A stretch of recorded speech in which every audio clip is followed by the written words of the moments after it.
I know that you're right there, always right by my side. You're right there. When it's dark, you're my light. You're right there. In the day and at night, you're right there. Yeah, no matter what. Thank you, God, you are always there. You're so good and I know you care. You protect me, you love me, yeah. It may be hard to understand it, but you know just what the plan is, so I can believe without seeing it. Ooh, that you're right there, always right by my side. You're right there. When it's dark, you're my light. You're right there. In the day and at night, you're right there. Yeah, no matter what. When I'm lost, you show the way. You are with me every day, every place, everywhere. I know that you'll be there. It may be hard to understand it, but you know just what the plan is, so I can believe without seeing it, You're right there, always right by my side. You're right there. When it's dark, you're my light. You're right there. In the day and at night, you're right there. Yeah, no matter what, no matter what, no matter what. Yeah, no matter what. I know you're moving, I'm gonna follow. I know you're moving, so I'm gonna follow. Yeah, I know you're moving, so I'm gonna follow. I know you're moving, so I'm gonna follow. You're right there, always right by my side. You're right there. When it's dark, you're my light. You're right there. In the day and at night, you're right there. Yeah, no matter what.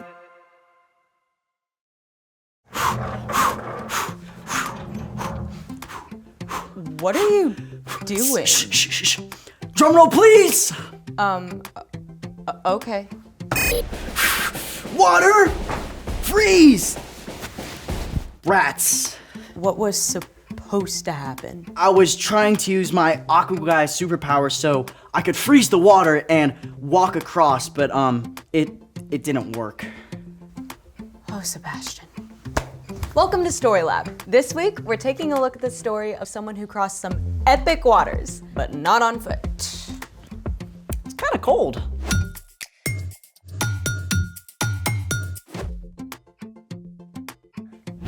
Hey,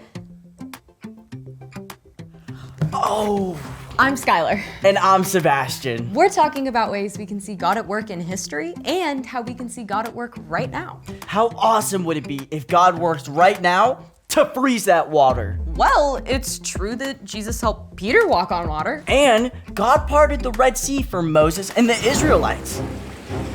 Plus, God made water pour from a rock in the desert.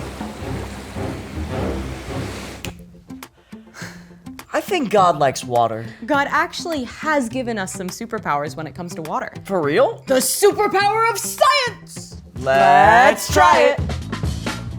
Today, we're going to make water move without touching it. I love it already. For this superpower experiment, you'll need a giant speaker, a hose for water, a tone generator, a bucket, and a whole bunch of other stuff. So maybe not a do this at home project? Unless one of your grown-ups collects sound equipment, I don't think so. Oh, is that a tone generator hooked up to the speaker? It is. Did you know that I'm a tone generator? Oh. Okay, that's definitely not the tones we're looking for today. I'm, also not plugged into the speaker, so like. Step 1. We connected a rubber hose to the front of the speaker. It needs to be a few inches away, so we have taped on this pencil. Pretty cool. Step 2. We connected the rubber hose to a water source. For us, that's a bucket and a siphon back there. On it. All good. The things we do for science. What's with the TV? Well, you can't really see this experiment with your eyes only, so we need to capture the footage at the right speed. Oh, like frame rate science. Bingo! So, step 3, place the bucket to catch the water. Or Sebastian's kiddie pool. So, how is this water moving? Have a little faith, Sebastian. Water, please! I gotcha. And now, we start with 24 hertz. Whoa! You do have superpowers! The speaker generates waves, which causes the hose to vibrate at the same frequency. The vibrating hose alters the flow of the water, and the camera captures each frame so we can see what's happening. Wait, do you think we can make it go backwards? Sure. We'll just adjust the tone to 23 hertz. Whoa! Incredible. Wait, can we see what 25 hertz looks like? Go ahead. Yikes! Turn off the water! Oh, I got it! We almost flooded. Speaking of floods, it's time for... The story before the story. Today we're in Genesis, the very first book in the Bible. In the beginning, God created the whole world and everything in it, including people. We were made in the image of God, to be friends with God. But the first people chose to go their own way. When they turned from God, the world was broken. And so was our friendship with God. Sin and darkness crept in. For generations, only a few people still loved and followed God. One of them was a man named Noah. Which is where our story starts. Take it away. Hey everyone, I'm Padma. While Noah loved and obeyed God, everyone else in the whole world had chosen to go their own way. People cared only for themselves and did hurtful things. God's heart was filled with sadness. So God spoke to Noah. Noah, God? I am going to bring a flood on the earth. It will destroy all life under the sky. But I will make my covenant with you. So make yourself an ark out of cypress wood. An ark is a boat, and the ark God wanted Noah to build was ginormous. The ark has to be 450 feet long. It has to be 75 feet wide and 45 feet high. Think about it this way. The ark was longer than 2 giant airplanes. That's big. Then God told Noah what would happen after the ark was finished. Bring a male and a female of every living thing into the ark. They will be kept alive with you. Take every kind of food that you will need. It will rain for 40 days and 40 nights. Noah got to work on the ark just as God had told him. It likely took Noah and his family decades to complete the ark by hand with no power tools or machines. But Noah was faithful to keep on going, even though he didn't understand exactly how it would all work out. When the ark was finally finished, God sent pairs of every animal on earth, along with 7 of some special animals. Noah entered the ark along with his wife and 3 sons and their wives and all those animals. Once they were all inside, God shut the door, and then that's when the rain came. It rained hard for 40 days and 40 nights. The floodwaters rose higher and higher until even the highest mountains on earth were covered. Everything on earth was gone. Only Noah's family and the animals were saved. And even after the rain stopped, the flood covered the earth for 150 days.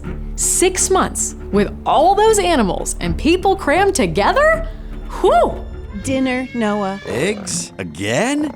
Who can even eat with the way this place smells? No showers, no fresh air, and definitely no video games. Talk about cabin fever. It took a long time for all those floodwaters to go down, but at last, on the 17th day of the 7th month, the ark came to rest on the mountains of Ararat. But Noah and his family had stayed in the ark several more months as the waters continued to dry up. At last, Noah sent out several birds to see if there was dry land. When the final bird, a dove, did not return, Noah knew there was dry land with growing plants. Finally, about a year after the rain began, God told Noah, Come out of the ark. Animals and people together streamed out of the ark into the sunshine and fresh air. Noah was so thankful and relieved that he built an altar and made a sacrifice to honor God. Then God spoke to Noah again. I am now making my covenant with you and with all your children. A flood will never again destroy the earth. Here is the sign of the covenant. I have put my rainbow in the clouds. It will be the sign of the covenant between me and the earth. Through many long years of building the ark and through the epic flood, Noah chose to trust God, even when he didn't understand God's plan. And God fulfilled the promise to Noah, keeping him and his family safe through the flood. The end. I get cabin fever if I'm in my home for a whole day. And Noah's family was in that ark for more than a year. It must have been such a huge relief to actually get out into the fresh air on the dry ground again. So, what's our part in this story? Noah had been following God long enough to know that God is faithful. So, when God said, build an ark, Noah chose to trust and obey God. Noah had faith. Faith is trusting in something that you can't see because of what you can see. Noah had seen enough of God's work to trust God's promise. But we have even more to go on than Noah. We have all the stories in Scripture to see how God has been faithful to keep promises. To start with, God promised to never again flood the entire earth. You can remember this every time you see a rainbow.